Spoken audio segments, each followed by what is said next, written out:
Ini mengapa saya katakan unik? Karena kalau saudara bandingkan kekristenan dengan agama-agama yang lain, saudara akan menemukan keunikan kekristenan. Ada agama yang mengajarkan Allah itu begitu agung, begitu besar begitu kan, sampai tidak terjamah oleh manusia.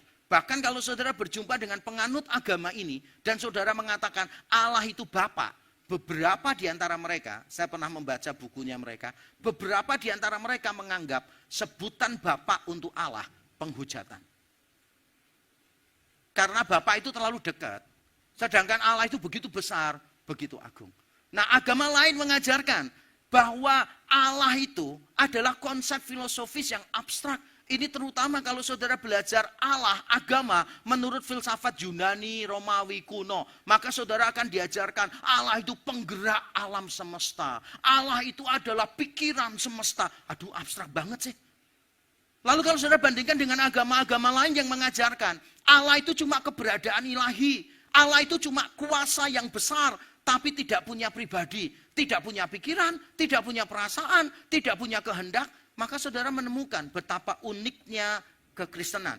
Bahkan ada beberapa keyakinan agama yang mengajarkan begini. Manusia dan Allah sama saja. Kenapa? Karena manusia pada hakikatnya Allah. Kita ini adalah Allah kecil. Jadi pada akhirnya kita itu balik dan menjadi Allah. Allah dan manusia tidak ada bedanya sama sekali. Dan kekristenan menjaga itu dengan baik.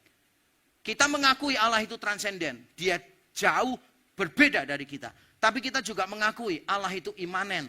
Dia dekat dengan kita. Dan mengapa ini semua bisa terjadi? Karena ada yang menjembatani antara Allah dengan kita. Yaitu Yesus Kristus. Melalui penebusan Kristus dan karya Roh Kudus. Kita sekarang memanggil Allah Ya Aba, Ya Bapa. Roma pasal 8. Melalui penebusan Kristus. Kristus membuka jalan. Dia menjembatani keterpisahan kita dengan Allah sehingga Allah yang maha mulia itu pada akhirnya bisa datang melalui Kristus dan menemukan kita. Dan ini memberikan kepastian di dalam doa kita. Kalau anaknya sendiri diberikan kepada kita, maka segala sesuatu yang bermanfaat untuk keselamatan kita pasti akan diberikan kepada kita. Segala sesuatu yang bermanfaat untuk keselamatan kita, bukan untuk kesenangan kita, bukan untuk kenyamanan kita, tapi yang bermanfaat untuk keselamatan kita, di Roma pasal 8 ayat 32, Tuhan berjanji pasti akan diberikan.